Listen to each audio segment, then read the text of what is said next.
Bismillahirrahmanirrahim. Alhamdulillahirabbil alamin.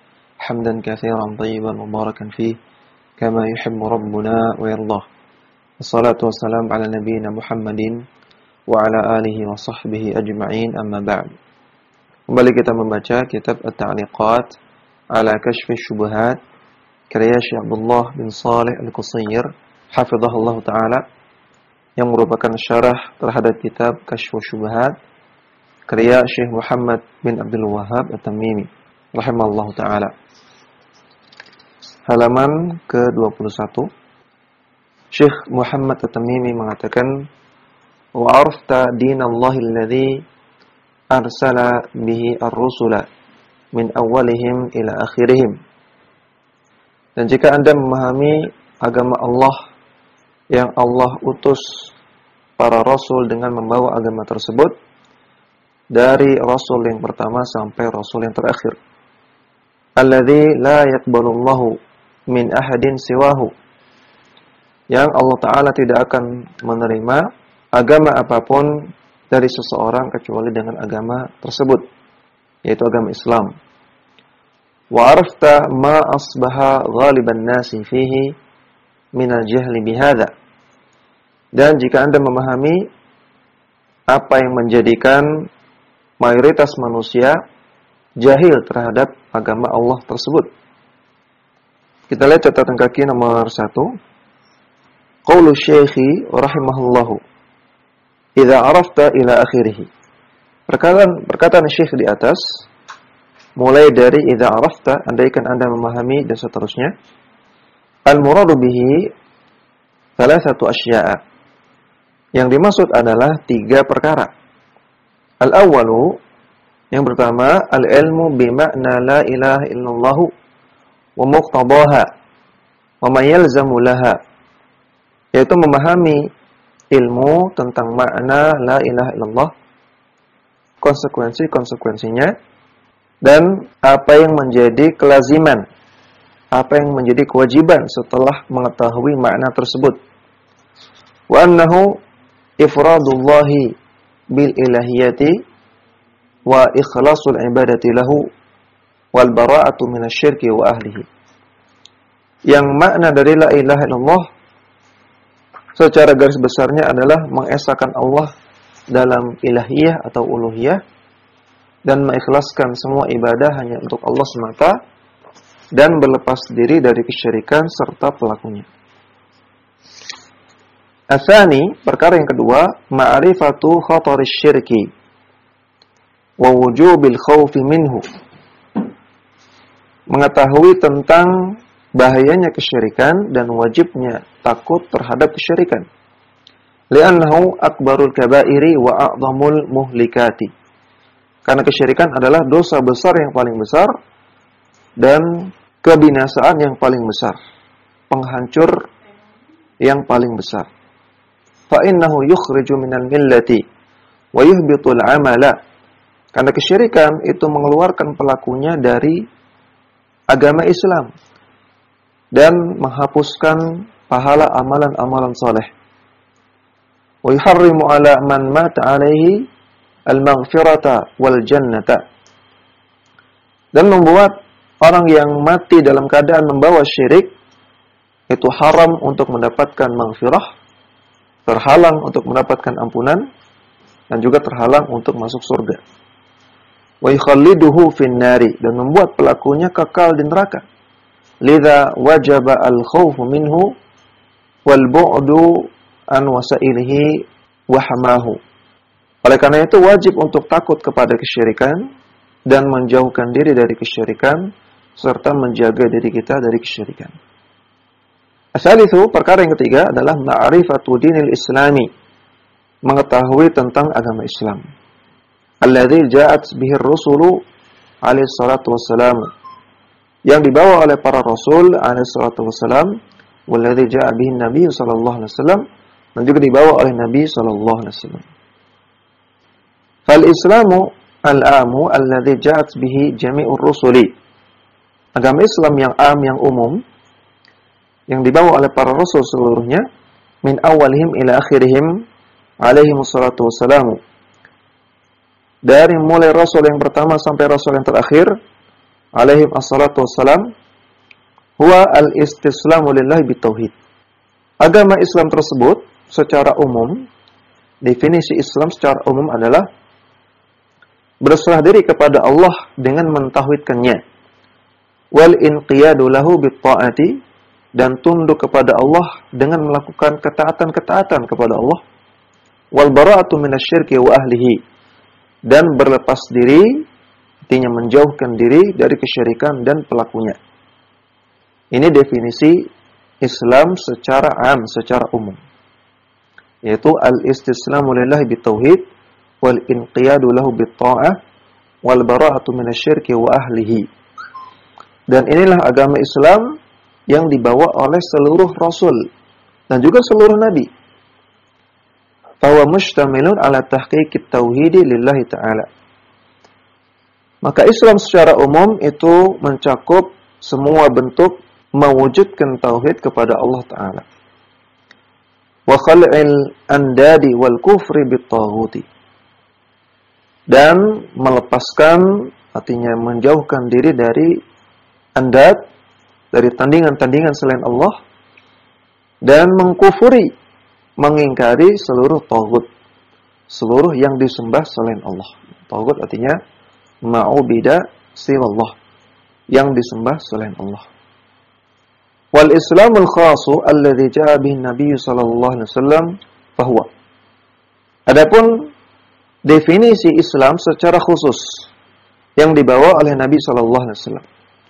Islam yang dibawa oleh Nabi sallallahu alaihi wasallam itu Islam secara khusus, yaitu mencakup dua perkara. Al-alif, yang pertama, al-Islamul amu alladhi ja'a bihi man sabaqahu minan nabiyyin wal mursalin. Islam yang dibawa oleh Rasulullah sallallahu alaihi wasallam juga mencakup definisi Islam secara umum, sebagaimana Islam yang dibawa oleh para nabi dan rasul sebelum beliau.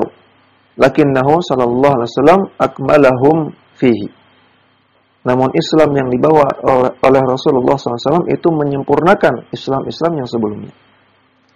Al-ba' wa syari'atul khatimatu allati ja'a biha alaihi salatu wassalam. Fahuwa Islamun min jihataini. Islam secara khusus adalah syariat yang menjadi penutup ajaran para rasul. Syariat tersendiri yang dibawa oleh Rasulullah SAW yang menjadi penutup ajaran seluruh para rasul. Allati ja'a biha alaihi salatu wassalam, yang dibawa oleh beliau Nabi SAW. Fahuwa Islamun, maka ini adalah Islam yang khusus. Min jihataini, dari dua sisi. Jadi khususnya dari dua sisi. Yang pertama, jihatul aqidati, dari sisi akidah. Fal Islamul ladzi ja'a bihi Nabi sallallahu alaihi wasallam atammu tauhidan. Maka Islam yang dibawa oleh Nabi sallallahu alaihi wasallam itu lebih sempurna tauhidnya. Wa akmalu istislaman, dan lebih sempurna dalam penyerahan dirinya kepada Allah Subhanahu wa taala. Wa adharu fil wala'i wal bara'i, dan lebih tegas dalam al-wala' wal bara', dalam menyatakan loyalitas kepada sesama kaum mukminin, dan bara', menyatakan kebencian dan keberlepasdirian dari pelaku kesyirikan. Kemudian yang kedua, jihatus syariati, dari sisi syariat. Wa hiya asy-syari'atul makhsusatu allati ja'a biha an-nabiy sallallahu alaihi wasallam. Syariatnya adalah syariat yang khusus yang dibawa oleh Nabi sallallahu alaihi wasallam, al-mutamayyizatu bil yusri was samahati, yang merupakan syariat yang istimewa dengan adanya banyak yusr, kemudahan, was samah, dan kelonggaran, was syumuli, dan mencakup likafati umuril hayati, seluruh perkara-perkara kehidupan, wal bara'ati minal asari wal aghlali, dan jauh dari keberatan, jauh dari rasa berat dalam menjalankannya, wal aghlali, dan juga pengekangan, jauh dari pengekangan, wasalihati wal maslahati linnasi, dan syariat Islam yang dibawa oleh Nabi SAW juga mengandung kesalihan, kebaikan, dan juga kemaslahatan bagi manusia. min hini ja'at wa ila ayati Allahu bi amrihi. Sejak turunnya syariat tersebut sampai Allah mendatangkan perkaranya, yaitu sampai hari kiamat. Jadi Islam sejak diturunkannya kepada Nabi SAW sampai hari kiamat, sifatnya demikian, istimewa, mengandung banyak kemudahan, kelonggaran, mencakup seluruh perkara kehidupan, sangat lengkap. Kemudian tidak berat, tidak ada pengekangan, kemudian mengandung kesalehan, mengandung kemaslahatan untuk seluruh umat manusia. Fala yaqbalullahu dinan ghairahu, maka Allah tidak akan menerima agama lain selain agama Islam. Ya, kembali ke halaman 21. Jadi kata Syekh Muhammad At-Tamimi, andaikan Anda memahami 3 perkara di atas, ya, tadi kata Syekh Al-Qusayr, perkara tersebut adalah masalah makna la ilaha illallah, kemudian bahaya kesyirikan, dan juga tentang mengetahui tentang agama Islam. Andaikan Anda memahami 3 perkara ini, afadaka faidataini, maka Anda akan mendapatkan 2 faidah, 2 tambahan ilmu. Al-ula, halaman 23. Al-ula yang pertama, al-farahu bi fadlillahi wa rahmatihi. Anda akan merasa bahagia terhadap karunia yang Allah berikan dan rahmat yang Allah berikan kepada Anda. Kama qala ta'ala, sebagaimana Allah Ta'ala berfirman, qul bi fadlillahi wa bi rahmatihi fabidzalika falyafrahu. Katakanlah, atas karunia Allah Subhanahu wa taala dan juga atas rahmatnya hendaknya kalian berbahagia. Hendaknya kalian senang dengan karunia dan rahmat Allah Subhanahu wa taala. Huwa khairum mimma yajma'un. Itu lebih baik daripada semua yang mereka kumpulkan dari kenikmatan-kenikmatan dunia. Surat Yunus ayat 58. Maka ayat ini memberikan pelajaran kepada kita bahwasanya hidayah Islam ini lebih bagus daripada semua kenikmatan dunia. Demikian juga hidayah untuk menjalankan Islam dengan benar, hidayah sunnah Nabi, ini lebih baik daripada seluruh kenikmatan dunia. Dan hendaknya kita senang dan berbahagia ketika kita masuk Islam, dan juga senang dan berbahagia ketika kita mengenal sunnah Nabi SAW. Karena Allah Ta'ala katakan, falyafrahu, bergembiralah, berbahagialah. Ya, kita lanjutkan ke matan. Wa afadaka aydan al-khawfal 'azima. Jika Anda memahami 3 perkara di atas juga, Anda akan mendapatkan faedah berupa rasa takut yang besar terhadap kesyirikan. Kita lihat catatan kaki nomor 1, halaman 23. Qultu wa huma wallahi faidatani kabiratani. Saya katakan, kata Syekh Abdullah Al-Qusayr, 2 faedah ini demi Allah adalah 2 faedah yang sangat besar. Lahuma thimarun mubarakatun. Kedua faedah tersebut memberikan 2 buah yang penuh dengan keberkahan. Fa ihdahuma, yang pertama, anal faraha bi ma'rifati tauhidi wa tahqiqihi was salamati min diddihi min al farahi bi fadlillahi wa rahmatihi. Sesungguhnya rasa gembira, rasa bahagia ketika memahami tauhid dan ketika mewujudkan, mengamalkan tauhid dengan benar, dan ketika selamat dari lawan dari tauhid, selamat dari kesyirikan. Ketika kita bergembira dengan semua ini merupakan gembira terhadap karunia Allah dan rahmat Allah. Wa huma a'zamu mafruhin bihima. Dan ini adalah perkara yang paling layak untuk disenangi, untuk diungkapkan kebahagiaannya. Fa inna a'zaman ni'ami al-hidayatu lil imani zahiran wa batinan. Karena nikmat yang paling besar adalah nikmat mendapatkan hidayah berupa keimanan, baik secara lahiriah maupun secara batiniah. Wal farahu bit tauhidi min asbabi tsabati alaihi. Dan merasa senang, merasa berbahagia ketika memahami tauhid dan mengamalkan tauhid. Ini merupakan sebab bisa sabat, bisa kokoh dan tegar atau istiqamah dalam tauhid. Wal inayati bi takmilihi wal hadri min nawaqidhihi.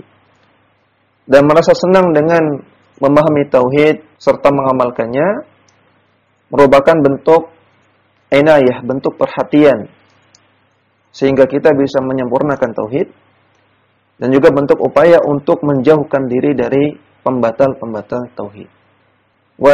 Wasaniyatuhuma, dan faedah yang kedua atau buah yang kedua, asyara ilaihi asy-syaikhu rahimahullahu biqaulihi.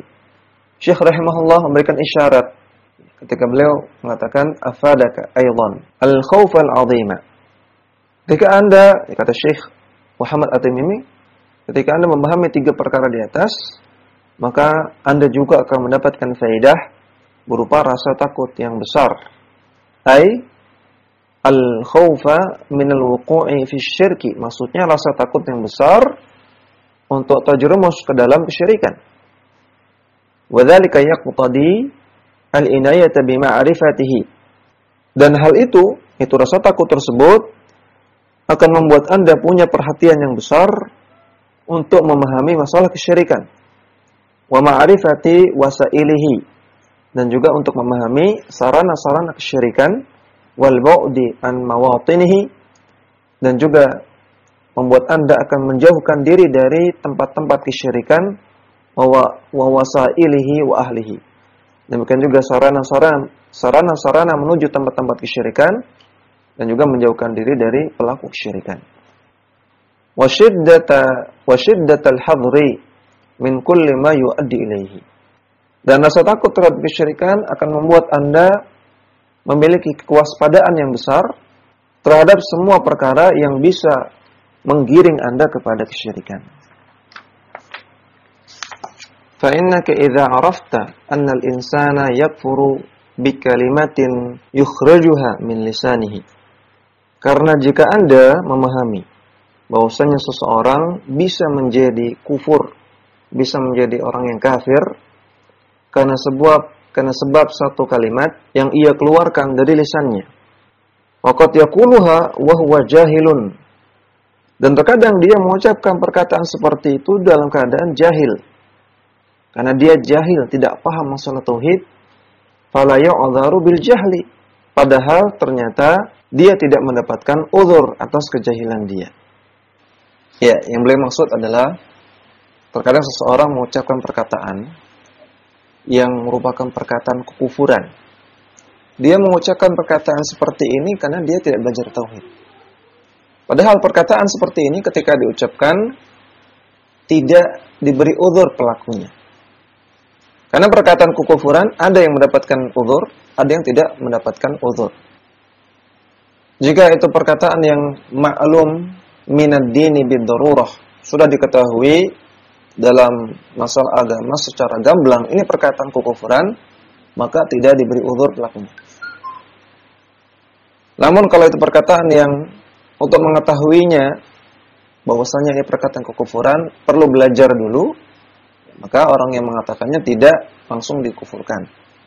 Di antara contoh perkataan yang bisa membuat orangnya kafir dan tidak diberi uzur adalah ucapan-ucapan yang mengandung penghinaan kepada Rasulullah SAW atau kepada Allah Subhanahu Wa Taala atau kepada Al-Quran atau kepada agama Islam.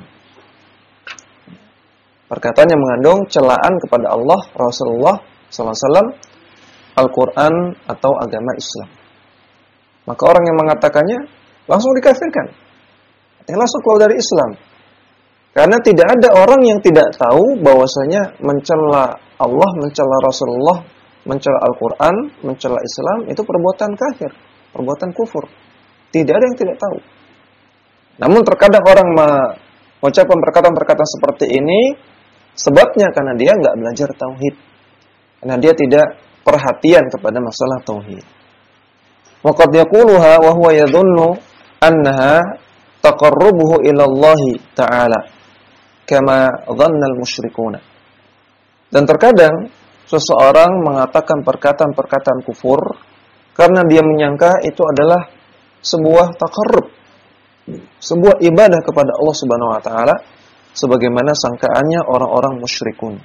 Khususan in alhamakallahu ma qassa an qaumi Musa. Lebih khusus lagi atau terutama jika Allah Subhanahu wa taala telah memberikan Anda ilham. Artinya, jika Anda sudah mengetahui kisah tentang kaumnya Nabi Musa, ma'asolahihim wa ilmihim. Padahal kaumnya Nabi Musa adalah orang-orang yang soleh dan orang-orang yang berilmu secara umum. Annahum atauhu qailina. Namun, mereka mendatangi Nabi Musa sambil mengatakan, Ij'al lana ilahan kama lahum alihatun. Wahai Musa, jadikanlah bagi kami, Bani Israel, kaumnya Nabi Musa, jadikanlah bagi kami ilahan, sesembahan. Sebagaimana orang-orang musyrikin itu punya sesembahan.